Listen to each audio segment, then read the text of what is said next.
दिवसेंदिवस हा उन्हाचा तडाखा वाढत चाललेला आहे। त्यामुळे मनुष्य देखील अगदी गारेगार गोळा असेल किंवा ताक असेल अशा थंडेगार पेयाकडे जे आहे वळताना आपल्याला पाहायला मिळतं। मुंबईतील वीर जिजामाताबाई उद्यान म्हणजेच राणीच्या बागेत जे आहे प्राण्यांना उन्हाचा तडाखा बसू नये म्हणून एक वेगळी शक्कल लढवली जात आहे। ती म्हणजे प्राण्यांना चक्क बर्फाचा गोळा म्हणजेच आईस केक किंवा बर्फाचा गोळा जो आहे तो दिला जात आहे।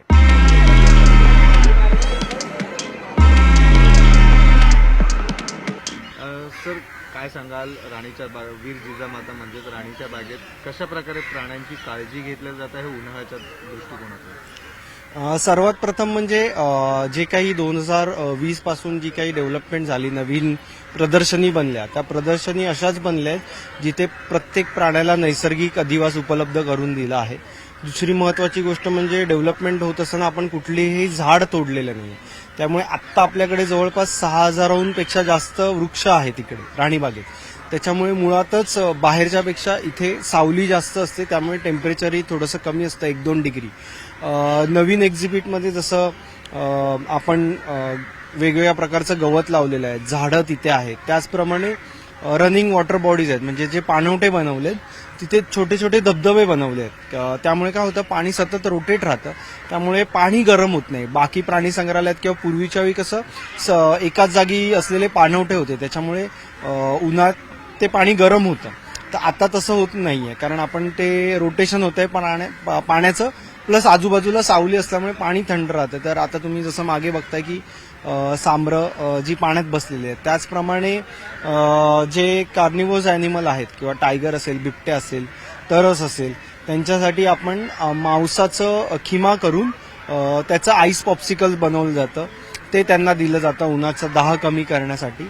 हर्बिवोर्स अॅनिमल आहेत जसं की हिप्पो आहे किंवा अस्वल आहेत, त्यांना आपण फ्रूट पॉप्सिकल करतो, म्हणजे वेगवेगळी फळं कापून किंवा फळांचा रस काढून त्याचे आईस क्यूब्स बनवतो आणि ते त्यांना दिले जातात। किंवा जसं आपण आईस्क्रीम खातो, आईस कॅन्डी खातो, तसं गोळा खातो, त्याच प्रकारच्या गोष्टी आपण माकडांना सुद्धा दिल्या जातात, जेणेकरून त्यांच्या ही जी काही उष्णता वाढते आणि त्याचा जो काही दाह होतोय तो आपण अशा पद्धतीने कमी करू शकतो। आणि ही एक वेगळी प्रकारची ऍक्टिव्हिटी, एनरिचमेंट ऍक्टिव्हिटी आपण म्हणू शकतो, कारण हे जे प्राणी आहेत ते सतत ऍक्टिव्ह राहिले पाहिजेत, त्यासाठी आपण वेगवेगळ्या गोष्टी करत असतो। आणि जसं सीझन बदलत जातो, ऋतू बदलत जातो, तसं आपण वेगवेगळ्या ऍक्टिव्हिटी करतो।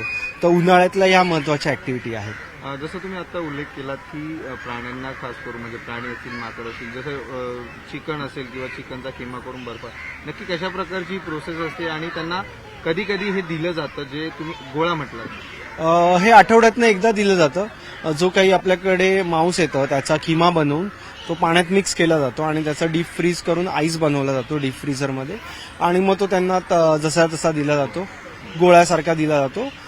किंवा जे काही अस्वल किंवा हिप्पो आहेत त्यांच्यासाठी वेगवेगळ्या फळांचे ज्यूस काढले जातात, किंवा उसाचा रस, किंवा त्याच्यात कलर म्हणून बीट किसून घातलं जातं, किंवा वेगवेगळ्या फळांचे लेयर्स केले जातात जेणेकरून जे बाहेरून दिसताना प्राण्यांना कलरफुल दिसतील आणि त्यामुळे प्राणी त्याच्याकडे अट्रॅक्ट होतील। अशा पद्धतीचे बर्फाचे गोळे दिले जातात। ज्या प्रकारे मागे आपण बघतोय सांबरं जशी पाण्यात बसले, डबक्यात बसले, पाणी सतत फिरतं असल्यामुळे ते थंड राहतं, त्याचप्रमाणे वाघांसाठी पण जी काही प्रदर्शनी बनवली आहे तिथे सुद्धा असंच मोठ्या प्रमाणात एक तलाव बनवलेला आहे ज्याला काच लावलेली आहे, आणि त्यामुळे आपल्याला काचेच्या खाली वाघाच्या हालचाली बघू शकतो। सो सकाळी वाघाला प्रदर्शनीमध्ये जिथे पर्यटकांना प्राणी दिसतात तिथे सोडल्यानंतर सर्वात प्रथम तो त्या पाण्यात जातो, त्या पाण्यात थोडा वेळ बसतो। अशाच प्रकारे अस्वल सुद्धा त्या वाहत्या पाण्याच्या डबक्यात बसतं, स्वतःला साफ करतं। तर ह्या सगळ्या गोष्टी आपण ऑलरेडी प्रोव्हाइड केल्या असल्यामुळे हे जे काही प्राणी आहेत ते सगळं त्यांची दिनचर्याच तशी झालेली आहे. त्यांना उन्हाचा दाह वाटला तर ते स्वतःहून पाण्यात जाऊन बसतात.